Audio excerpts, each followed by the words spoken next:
Welcome, everyone, to the Q1 2025 Revvity Earnings Conference Call. My name is Sammy, and I'll be coordinating your call today. During the presentation, you can register a question by pressing star followed by 1 on your telephone keypad. If you change your mind, please press star followed by 2 on your telephone keypad. I will now hand over to your host, Steve Willoughby, to begin. Please go ahead, Steve. Thank you, Operator. Good morning, everyone, and welcome to Revvity's first quarter 2025 earnings conference call. On the call with me today are Prahlad Singh, our President and Chief Executive Officer, and Max Krakowiak, our Senior Vice President and Chief Financial Officer. I'd like to remind you of our safe harbor statements outlined in our press release issued earlier this morning and those in our SEC filings. Statements or comments made on this call may be forward-looking statements, which may include, but may not be limited to, financial projections or other statements of the company's plans, objectives, expectations, or intentions. The company's actual results may differ significantly from those projected or suggested due to a variety of factors which are discussed in detail in our SEC filings. Any forward-looking statements made today represent our views as of today. We disclaim any obligation to update these forward-looking statements in the future, even if our estimates change. So you should not rely on any of today's statements as representing our views as of any date after today.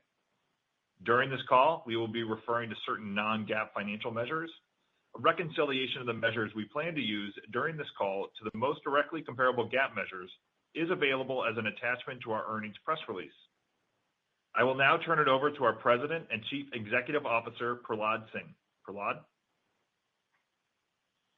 Thank you, Steve, and good morning, everyone. The first quarter ended up being one of the more dynamic macroeconomic periods in recent history to navigate through, which has clearly continued during April. Our ability to continue to generate strong organic growth and better than expected earnings in this environment is a testament to the resilience of our business and the tremendous efforts of our people. While we expected uncertainties were likely to occur when we first provided our appropriately prudent guidance in January, the materiality and frequency of the changes that have transpired over the last 90 days in the global economy would have been difficult to fully contemplate in advance. Despite these new challenges, we remain very optimistic about Revvity's differentiated financial profile and our ability to continue to drive new innovations for our customers to help further the advancement of science. The current environment is clearly challenging for most companies, but our unique offerings and ability to quickly adjust are allowing us to continue to deliver for both our customers and our shareholders. As we demonstrated both throughout the pandemic and over the last 2 years when our industry has faced softer spending from pharma customers, Revvity is a nimble company which is well positioned to quickly respond to both challenges and opportunities, enabling us to continue to deliver strong relative performance. We have demonstrated that we are a team that thrives at taking on challenges while continuing to execute at a very high level. I'm confident this adaptability and agility will continue, enabling us to sustain a strong performance throughout varying macroeconomic environments, including the remainder of this year. Despite the volatility, we were able to generate solid 4% organic growth in the first quarter, which was right in line with our expectations. This performance shows the impressive balance of our company as areas of strength such as diagnostics and software were able to offset those areas facing unanticipated pressures from the dynamic environment we are experiencing in some of our end markets. In particular, our organic growth in the quarter was negatively impacted by unforeseen choppiness in demand from U.S. academic customers throughout much of the quarter, primarily impacting our life science instruments. If it wasn't for this change in demand, our organic growth this quarter would have likely been at or above the upper end of our expectations.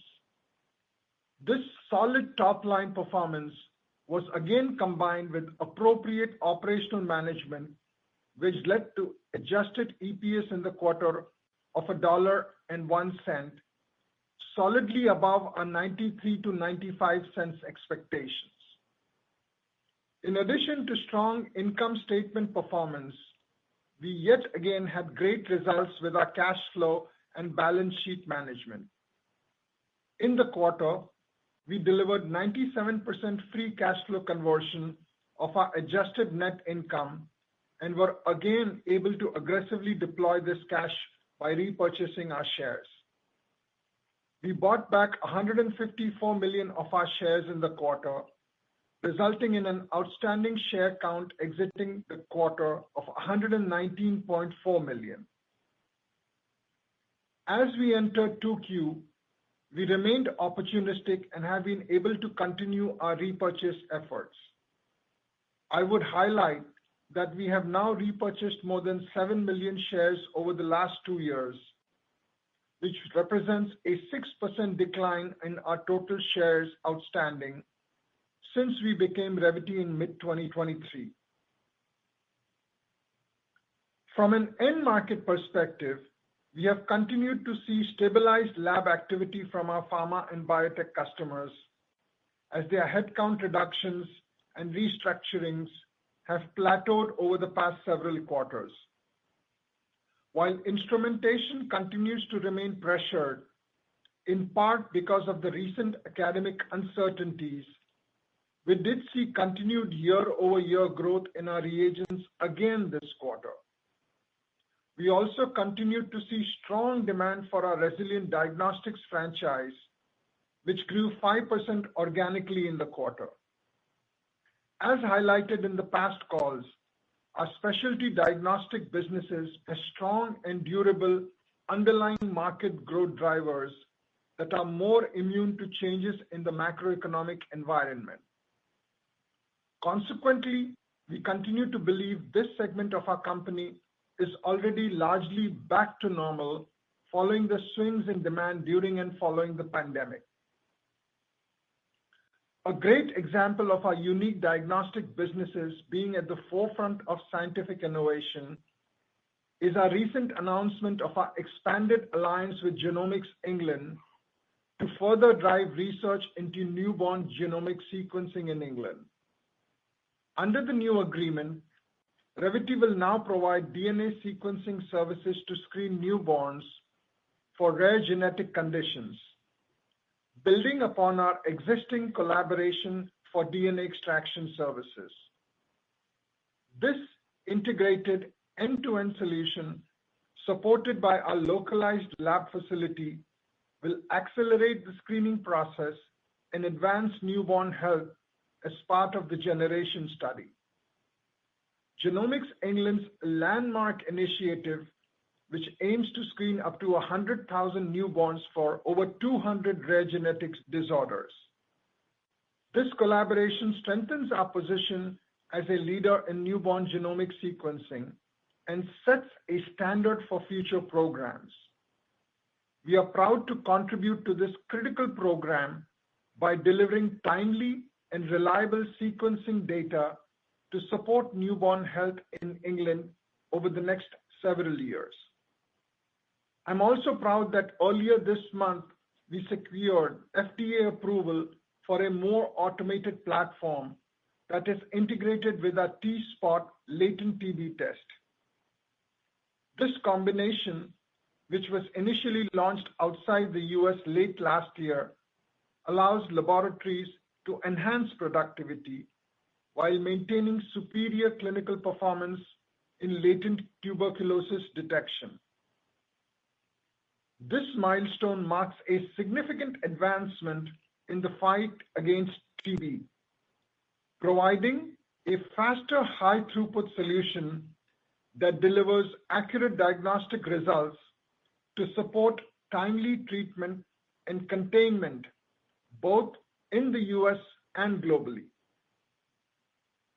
By automating T-spot TB testing, we equip laboratories with increased throughput and reliability, ultimately leading to better patient outcomes.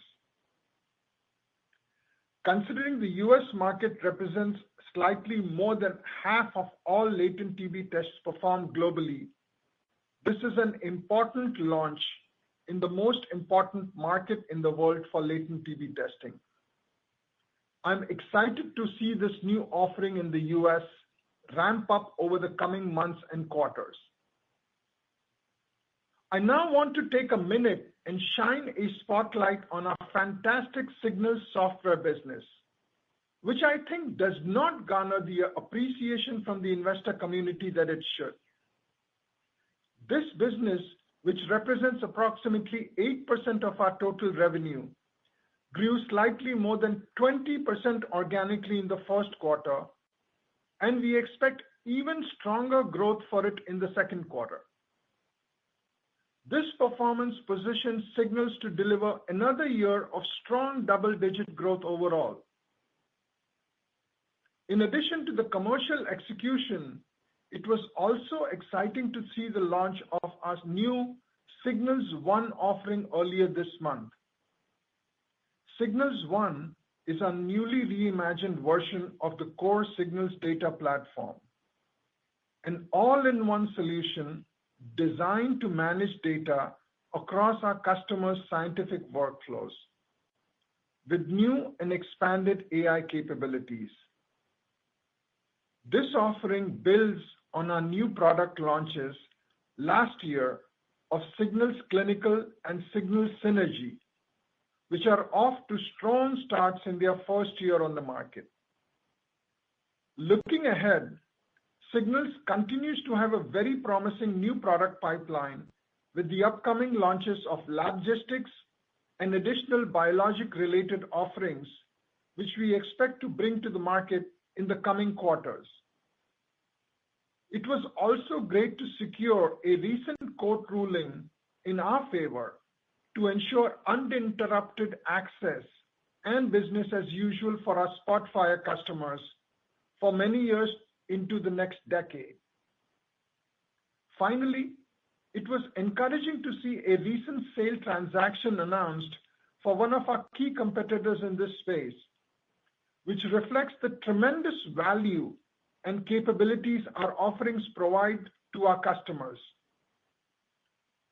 Signals has an even stronger growth rate and a more ingrained enterprise footprint than anyone else in our industry, and benefits from the entrenched customer relationships of our broader life sciences franchise.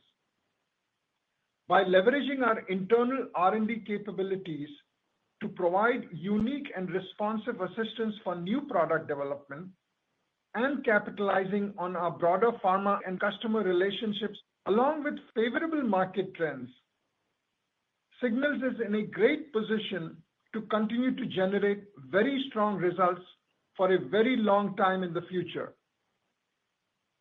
Overall, we had an eventful but successful start to the year. The power of Revvity's specialized offerings and importance of delivering significant innovation to our customers was clearly on display.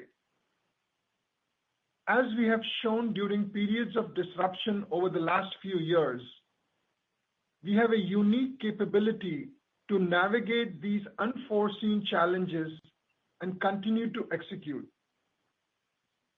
While no company is completely immune from broader end market trends and geopolitical developments, I'm confident that Revvity will continue to be able to show differentiated performance amongst our peers and with our customers. I also want to provide you some thoughts and comments as it pertains to the current tariff situation and its potential impact on Revvity. First, this is clearly a very dynamic situation, which seems to be changing on a nearly daily basis. So it is a bit of a constantly moving target. Second, we have had a cross-functional task force evaluating a variety of scenarios since shortly after the election. So we have been contingency planning for many different potential outcomes well before the first week of April. Third, as soon as the initial round of tariffs was announced, our teams immediately started taking a number of actions in an effort to mitigate potential impacts. These efforts include proactive inventory positioning, geographical manufacturing adjustments, engaging alternative suppliers, and selective pricing actions. In addition to these efforts, we have also implemented some additional temporary cost actions to offset the impact from the remaining unmitigated tariff-related pressures in the second half of the year. Based on our actions to date, which will largely be implemented by the end of this quarter, we expect to be able to mitigate most of the currently contemplated tariff impact by the end of June.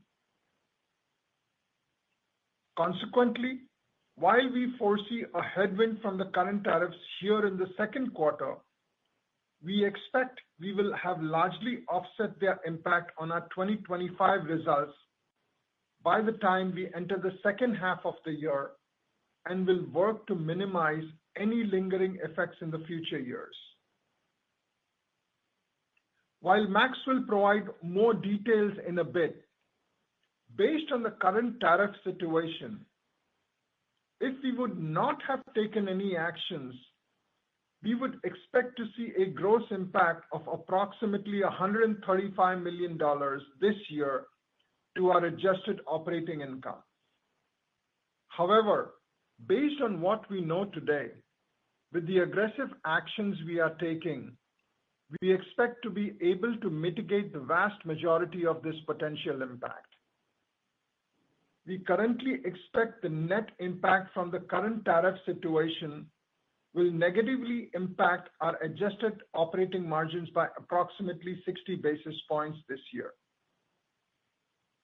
As mentioned, we anticipate the vast majority of the headwind to occur here in the second quarter as our tariff-related initiatives fully ramp up by the time we enter the second half. We are able to offset this near-term pressure with favorable below the operating line execution and a less severe headwind from FX. Consequently, we are reaffirming our full-year adjusted EPS outlook of $4.90 to $5.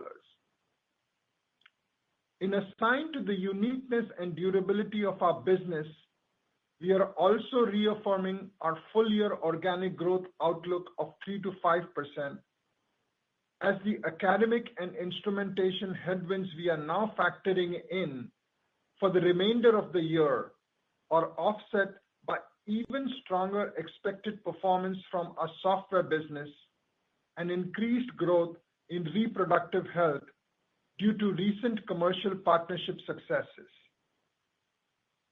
Overall, we are keeping a close eye on the dynamic macro environment and will continue to pivot as necessary to execute at a high level in all market conditions.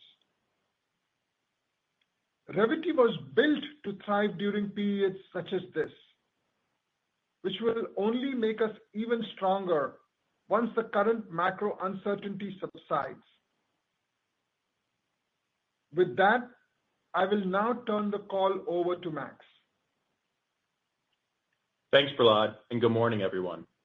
As Prahlad mentioned, while we have been navigating an evolving and dynamic macro environment so far this year, we were still able to deliver very solid first quarter results because of our strong execution on those items which are more fully within our control and our unique mix of businesses. Our industry has faced a multitude of headwinds over the last 2.5 years, which have continued so far in 2025. During this time, we have still been able to grow our top line organically, increase our margins through synergy realization and optimizations, and drive below-the-line improvements, which have helped support our earnings per share performance during this period. As you are likely well aware, our industry has also faced new challenges over the last few months, which were unanticipated when we first provided our intentionally prudent guidance in late January. First, given the changing landscape as it pertains to academic funding in the U.S., we have seen customers pull back with their spending for both instrumentation and consumables, given the increased uncertainty over the future of their funding. While the executive order to reduce indirect funding levels is currently held up in the courts and funding currently remains intact, we have seen it have an impact on buying behavior over the last few months. For the time being, we expect this more cautious level of spending from our U.S. academic customers to persist until there is more clarity and stability regarding their future funding levels. As a reminder, revenue from our academic customers in the U.S. represents a little over 5% of our total company revenue overall. As it pertains to the ever-evolving tariff situation, Revvity is well positioned overall. Based on the situation as it currently exists today, I see three main focus areas that we are appropriately navigating. First, for those products which we historically have manufactured in the U.S. and sold into China, which represent the majority of the $135 million gross tariff impact estimated this year. And then secondly, those products which are manufactured in Europe and sold in the U.S. Lastly, we are focused on how we leverage our operational agility to capitalize on potential opportunities that arise from the changing macro landscape. As it pertains to those products currently made in the U.S. and sold in China, through a number of initiatives, many of which were already underway before the new administration took office, we expect to almost fully neutralize this impact operationally within the next 2 months. For the impact stemming from those products made in Europe and the UK, which are sold in the US, we are aggressively taking a number of different actions to offset the impact, including adjusting our manufacturing, working with suppliers, implementing selective pricing actions, and taking incremental temporary cost actions across the entire business so long as these headwinds remain this year. So as Prahlad mentioned, we do expect to incur some impact from the current tariffs here in the second quarter, but we will have our initiatives fully in place over the next 2 months to counter their impact as we enter the second half of the year. We are also able to offset the associated approximate 12-cent adjusted EPS impact from the tariffs through our continued successful tax planning initiatives and more favorable FX, allowing us to reiterate our adjusted EPS outlook for the year of $4.90 to $5. Now turning to the specifics of our first quarter performance. Overall, the company generated revenue of $665 million in the quarter, resulting in 4% organic growth. FX was a 1% headwind to growth, and we again had no incremental contribution from acquisitions. As it relates to our P&L, we generated 25.6% adjusted operating margins in the quarter, which was up modestly year over year and above our expectations. This was driven by strong expense management and favorable mix. We will continue to closely monitor our expense structure given the current macro environment in an effort to maintain our strong profitability levels while still continuing to invest internally in areas with high return potential. Looking below the line, our adjusted net interest and other expense was $18 million in the quarter, which was slightly impacted by higher than expected FX volatility. Our adjusted tax rate was 19.5% in the quarter, which was lower than our expectations due to the favorable impact of recent tax planning initiatives. We also continue to remain active with our share repurchase program and averaged 120.2 million diluted shares in the quarter, which was down nearly 1.5 million shares sequentially. This all resulted in our adjusted EPS in the first quarter being $1.01, which was 7 cents above our expectations. Moving beyond the P&L, we had another strong quarter from a cash perspective as we generated free cash flow of $118 million in the quarter, resulting in 97% conversion of our adjusted net income. Cash remains a bright spot as we continue to diligently manage our working capital, and we expect to receive additional divestiture-related inflows in the second half of the year.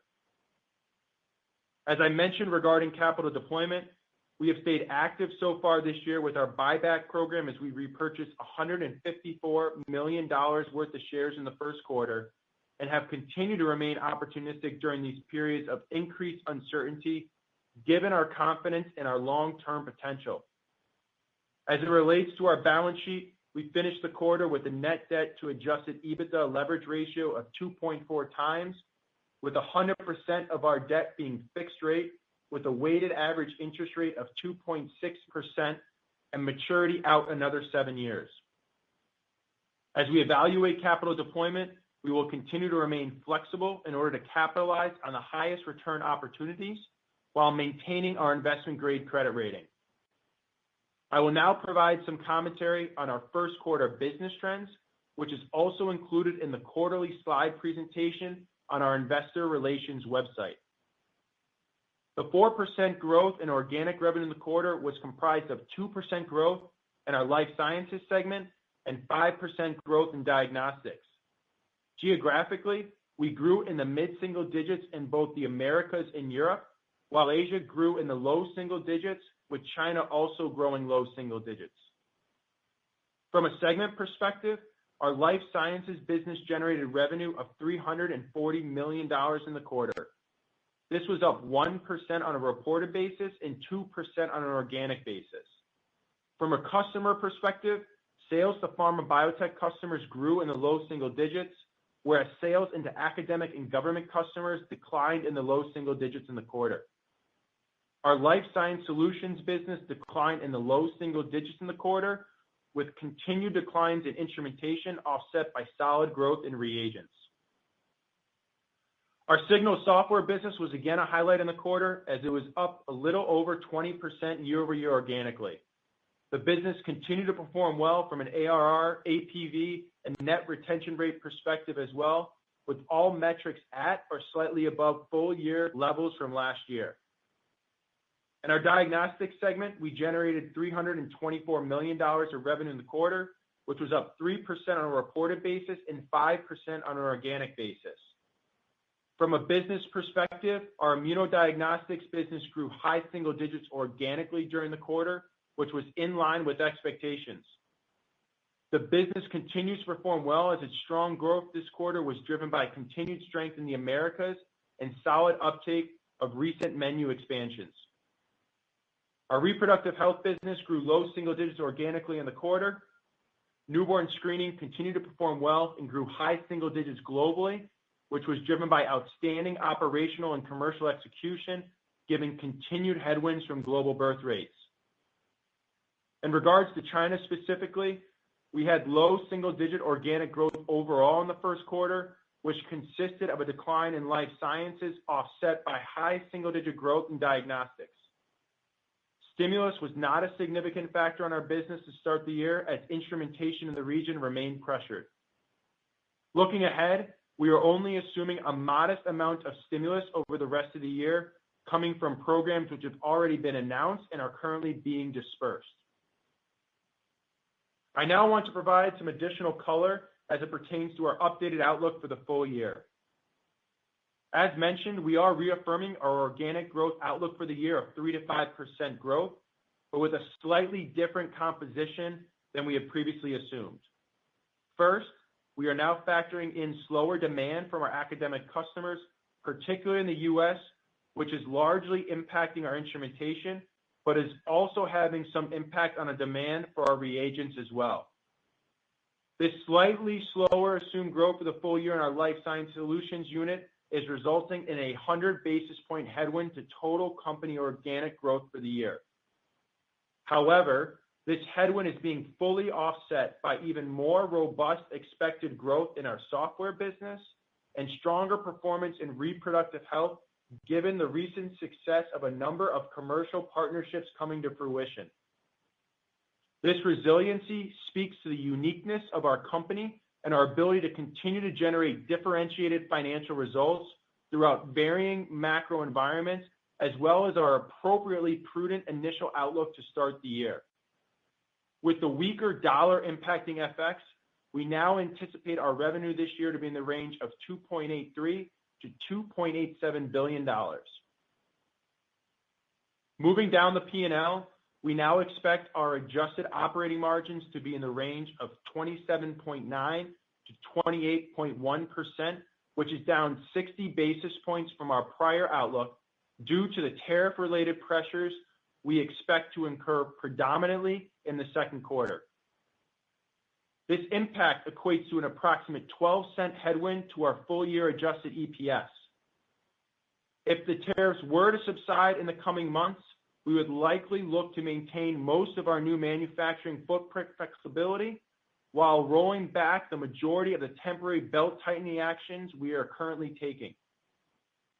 Consequently, we would not expect to meaningfully change the operating margin or full-year earnings outlook that we have provided here today. As mentioned, due to our continued successful tax planning initiatives, along with less of a headwind from FX, we expect to be able to fully offset this impact to our earnings.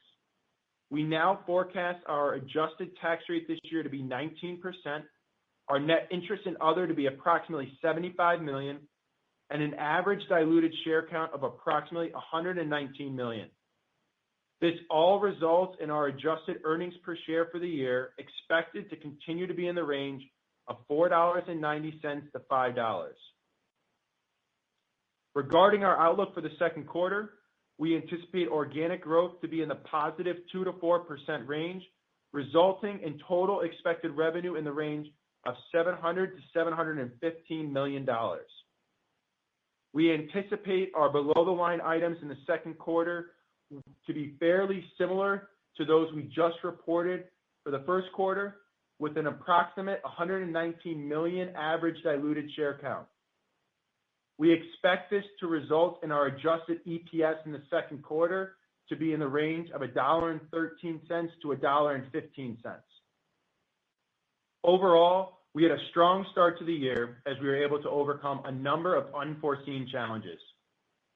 The macro environment is currently in a period of elevated volatility and uncertainty, which is limiting what would have likely been an even stronger year than we had contemplated 90 days ago. As we look ahead, we will remain diligent and execute on those items which are more fully within our control by quickly pivoting to capitalize on commercial opportunities that present themselves, while also responding operationally to mitigate new challenges that arise. Revvity has a strong team and a differentiated business, which allows us to continue to perform at a high level through evolving macro environments while remaining well-positioned to benefit when market trends become more favorable. With that, operator, we would now like to open up the call for questions.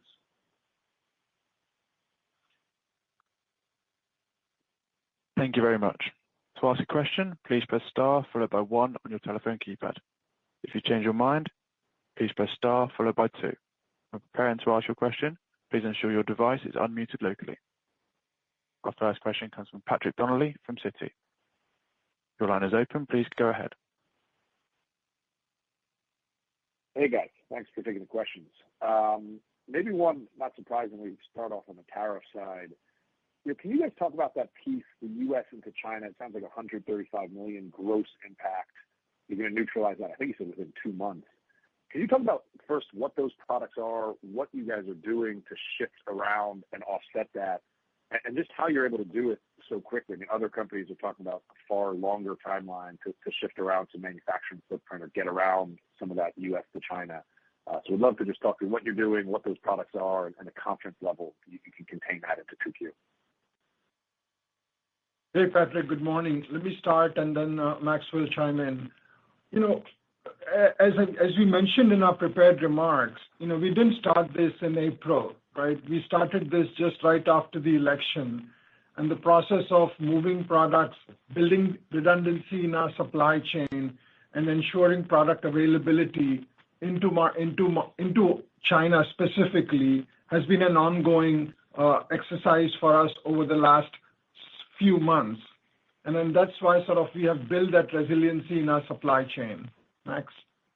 Yeah, I think there's the other piece I'd add too is I think we continue to prove that we are a agile and nimble company and that we are able to sort of quickly navigate what is a very dynamic macro environment. I think the other piece, just to answer your question in terms of what products, Patrick, if you remember, most of our diagnostics business is in China for China. And so you're talking about the life science products that are being sold into China. Okay, got it. That's helpful.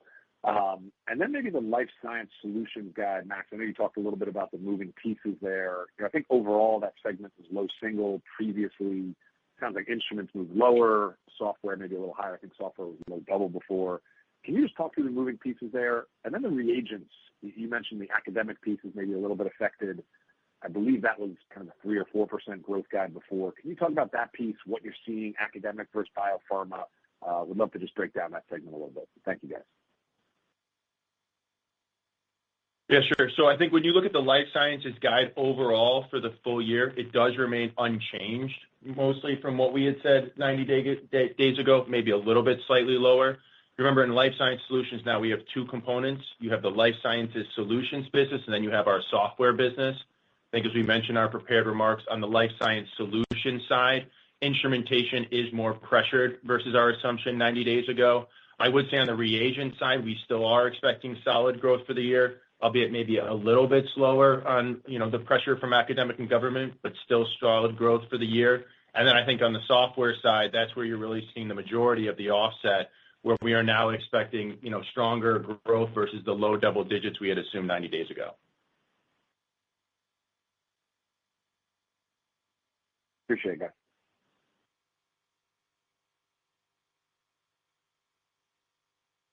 Our next question comes from Patrick Donnelly from Citi.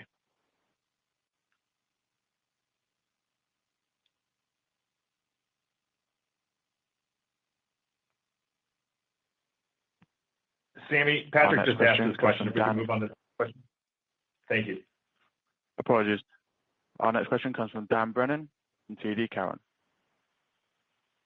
Perfect. Thank you. Thanks for taking the questions. Great. Thanks for the questions. Maybe the first one just on China. I think you said low single digits in the quarter. Just kind of wondering if you can unpack how you expect 2Q rest of year to play out for China. And are you seeing any impact from the government towards Revvity and or other Western vendors, just given the heightened political tensions that have been introduced here under the Trump administration? Yeah, Dan. I mean, I wouldn't classify it as any heightened pressure or attention specific to Revvity. Overall, there is obviously a sense of awareness as to what's happening in the marketplace. If you recall, for our diagnostics business, all our reproductive health in China is in China for China. We've done that over the past decade. And on the immunodiagnostics side, all of our products goes from Europe into China.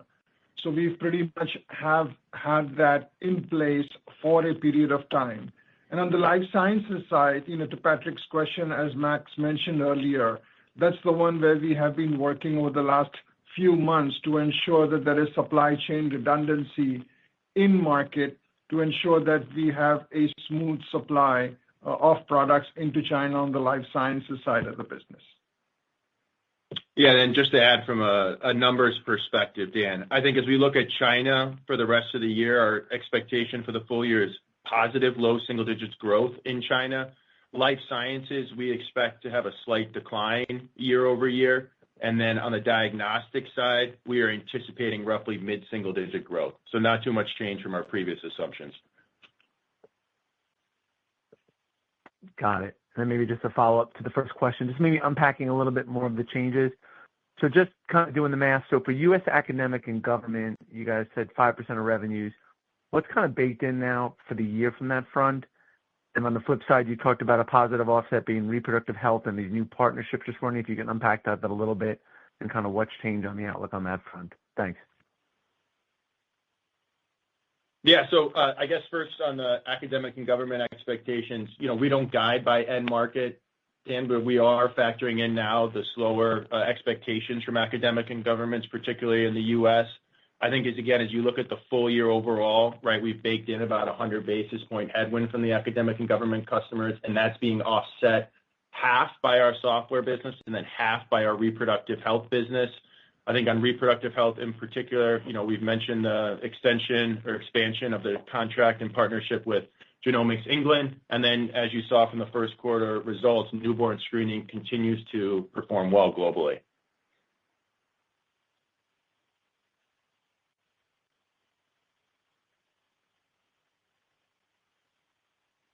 Operator, next question. Our next question comes from Matt Sykes from Goldman Sachs. Your line is open. Please go ahead. Thank you, and good morning. Thanks for taking my questions. Maybe just for my first question to focus on the Signals business, software business. Just given it's now becoming, even though it's 8% of total revenues, it's now becoming a pretty important offset this year, just given all the macro headwinds. Could you maybe kind of give us a refresh on the competitive landscape, how you're winning business, and what is sort of the margin impact as that business scales to the group, and how you can drive margin expansion just from that business, or if is it too small currently to be able to be a big driver this year? Hey, Matt, good morning. Our software business continues to benefit from favorable market dynamics given the growing adoption. But more importantly, if you look at the drivers across the board, we continue to have strong new business wins, opportunity to upsell and expand, with a very strong retention rate. The new NPIs, Signals, Synergy and Signals Clinical that we've talked about have had good initial success. And we also are looking at the opportunity to expand into the material science markets. But if you look at the portfolio, this is really a crown jewel in our portfolio that I hope it gets the attention that it deserves. Because what it also provides for us as a company is strong synergies and benefit that we have by having Signals as part of our portfolio, along with Life Sciences Solution franchise. Because both from a new product development perspective, the Signals business leverages the capability of what our Life Sciences portfolio brings to fore. So overall, I think we benefit in the marketplace. We have a strong competitive position, and we look for the disruption that is right now going through in that marketplace. Got it. Thank you very much. And then maybe drilling down on ImmunoDX, pretty decent result in the quarter. Could we just kind of get some regional color? Wondering if the U.S. had any kind of tariff pull forward, just given the acceleration of high single digits, or was it a comp effect, or just sort of the market getting back to normal? And given your comments of sort of return to normalization overall for diagnostics, is sort of that mid-single digit growth kind of what we should assume is what you would classify as normal given market conditions? Thanks. I think that from an immunodiagnostic standpoint, Matt, the business continues to perform well globally. I think when you look in the U.S., it continued to be a strong quarter of growth. And I think once that you'll continue to see that trend persist as we go throughout the year here. I wouldn't say that there's anything unique to call out in terms of a pull forward or anything of that nature in regards to our first quarter results. Yeah, and specifically, Matt, as I pointed out earlier, more on the diagnostic side, everything is either in China, for China, going from Europe into China. So there was no pull forward from a tariffs perspective. All right. Thank you. Our next question comes from Vijay Kumar from Evercore. Your line is open. Please go ahead. Hey, guys. Thanks for taking my question. Good morning, Prahlad, and congrats on a nice execution here. I guess my first question, going back to tariffs, the $135 million, that's a north of 450 basis points of gross headwinds to gross margins. That seems slightly higher versus what we've heard from some of your peers so far. So maybe just talk about what is the updated gross margin assumption in how we offsetting north of 450 basis points of GP headwinds. Is there some new cost actions that's being planned? Let me just start, and then Max will join in. Vijay, the $135 million number was assuming we would have not done anything. So just to provide a level of clarity, it would assume that we would just be on an as-is basis beginning of the year, and we would continue to do business as usual and not make any changes. So I just want to make sure you guys don't get hung up on a number. The idea was to give what a frame of reference would have been had we not done anything. Obviously, as we said, over the past 4 months, we've taken a significant number of actions to ensure that there's a redundancy in our supply chain, and we have mitigated a vast majority of that. Yeah, and then I think in terms of the financials, Vijay, obviously this will provide a headwind from a gross margin perspective. I would expect our 2Q gross margin to be closer to 60% versus what it's been historically, running at over the past couple quarters of 61.5% to 62.5%. So I think from that perspective, you would see that sort of pop up here in the second quarter. But as Prahlad mentioned, we've been taking sort of quick, proactive measurements to counteract the tariff impact. We are taking some additional belt tightening here in the second half for any unmitigated tariff impacts that there might be exiting the second quarter. And I think we're really, sort of proud of the way we as a team here have really reacted and put ourselves in an extremely competitive position to take advantage of the potential disruption here with tariffs.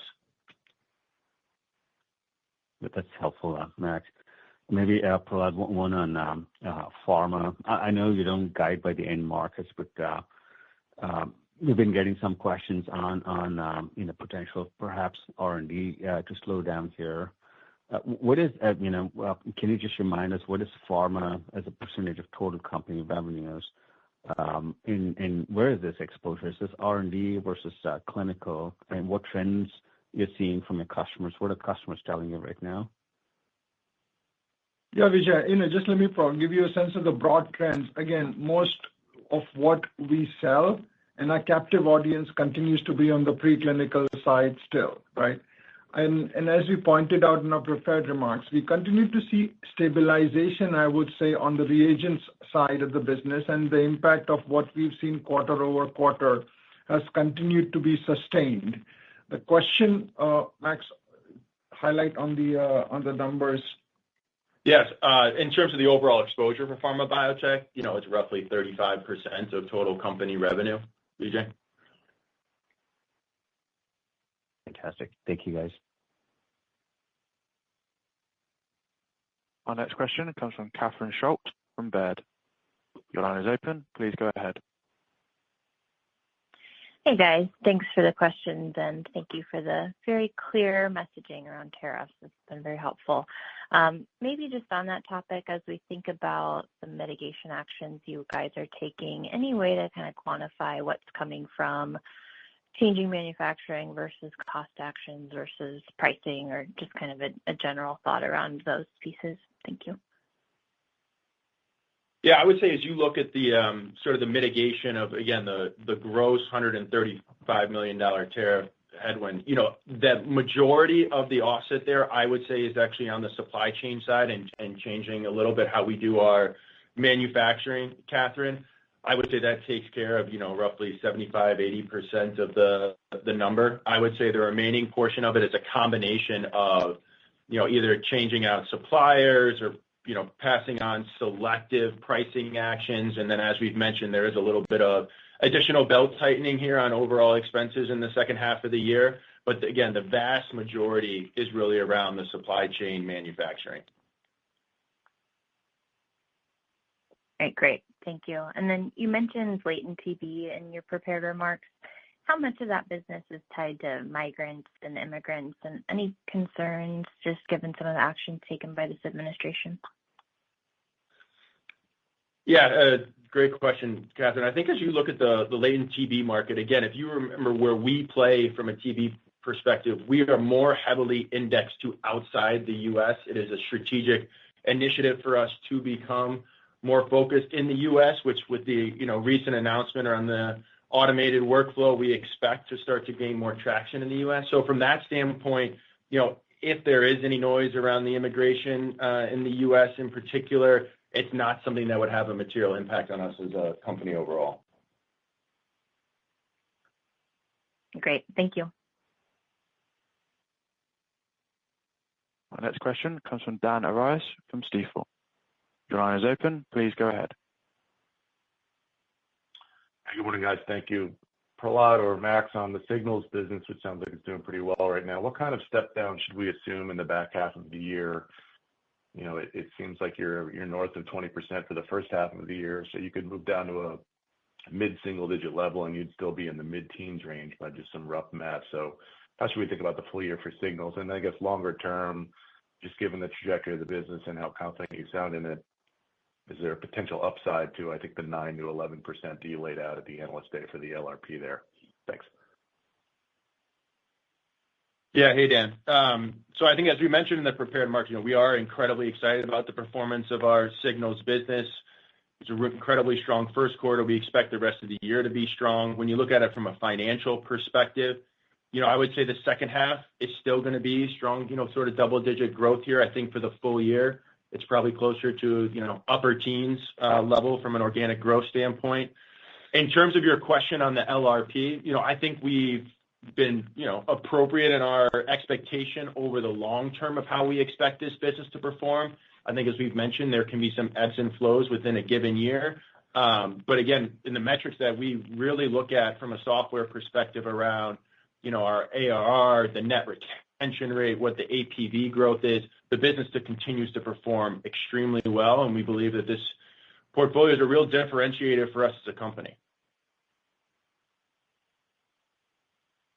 Okay, helpful. Prahlad, maybe just strategically on M&A, can you just touch on where you see your appetite for deals? We've gotten questions, I'm sure, much like others, on just some of the assets that are in the market, some on the larger side. Do you see yourself as being potentially acquisitive and particularly on something larger than maybe a bolt-on over the next 12 to 18 months?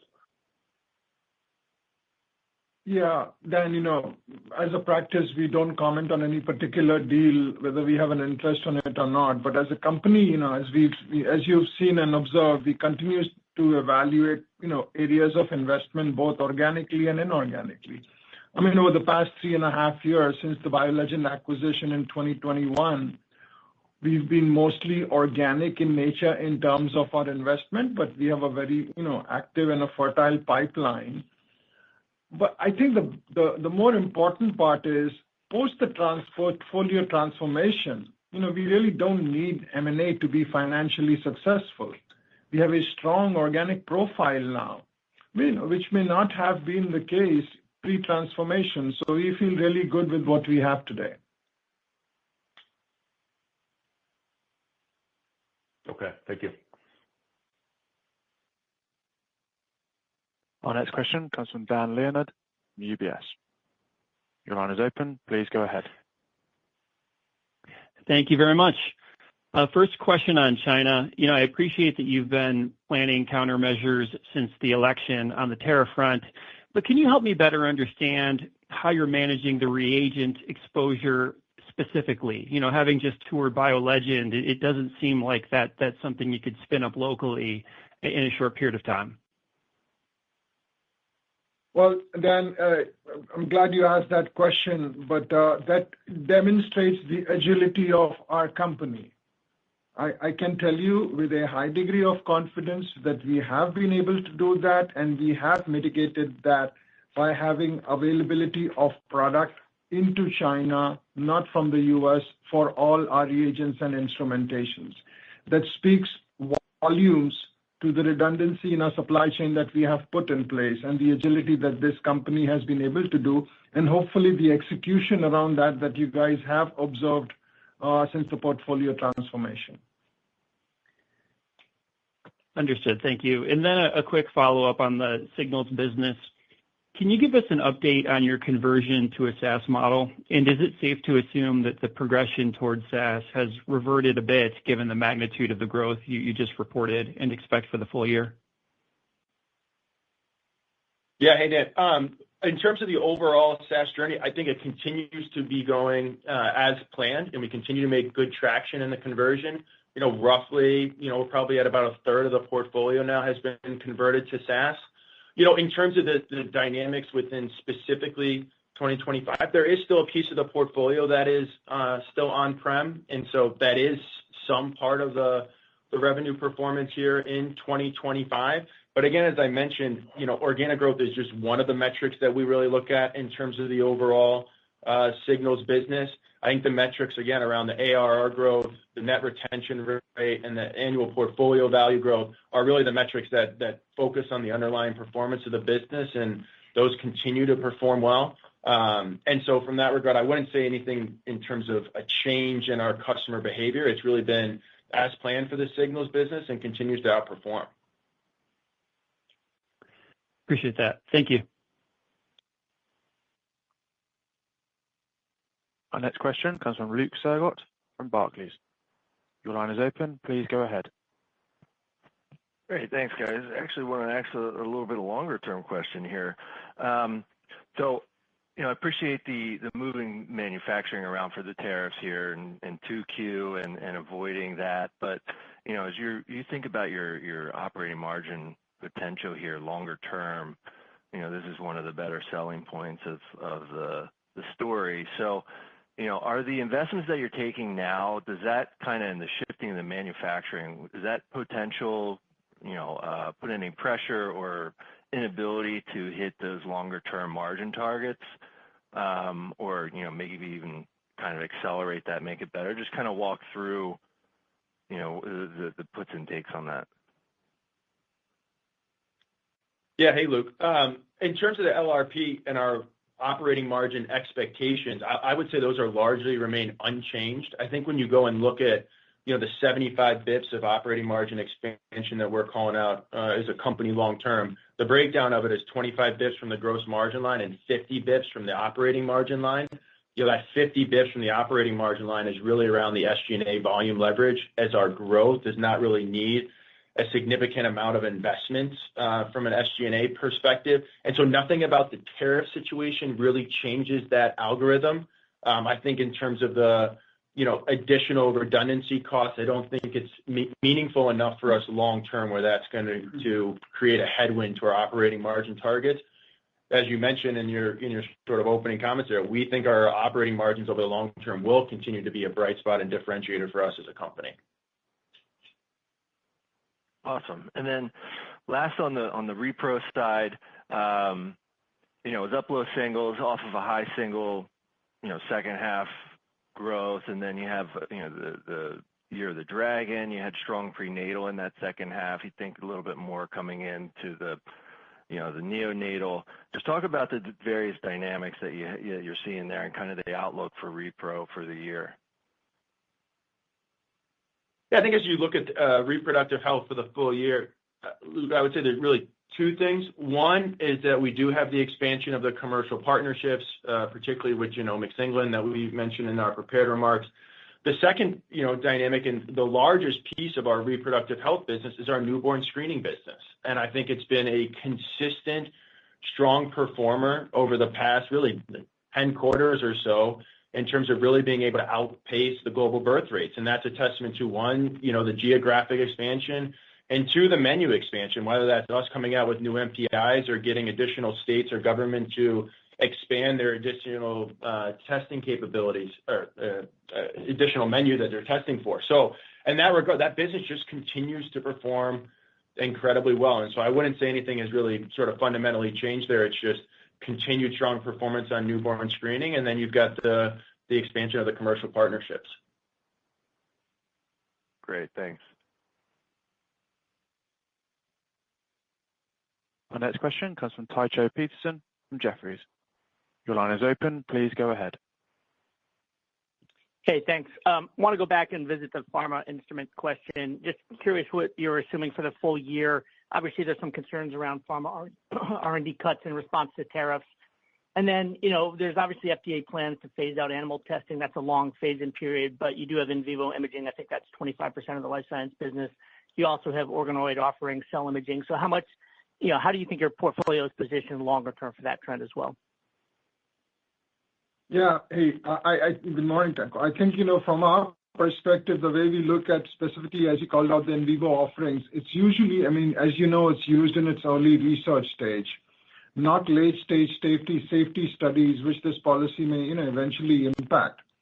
From our perspective, the roadmap calls out actually a number of areas which plays to our strength. If you look at high-throughput cell-based screening, looking at refined in vivo methods for transition, microdosing capabilities, or looking at ex vivo human tissues.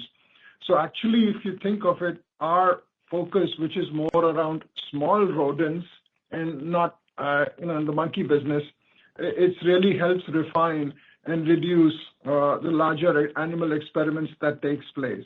And the cell analysis portfolio is also well positioned to drive the FDA 3.0 agenda. So the way we look at this is actually it's more of a tailwind to us than a headwind. Okay, and then concerns around R&D cuts for pharma and the outlook for the year? Again, if it will impact, it will continue to be on the CapEx side of the funding. Our reagents business, especially on the pipeline that we have had, has done well over the last several quarters, and it continues to show improvement quarter over quarter.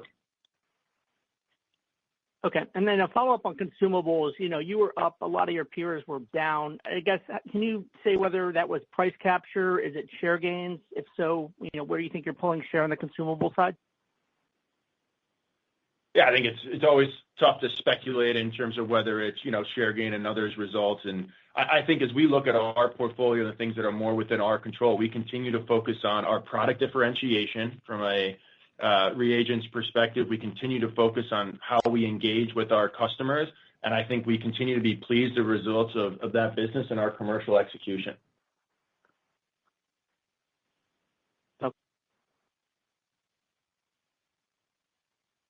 This concludes today's call. Thank you very much for joining. You may now disconnect your lines.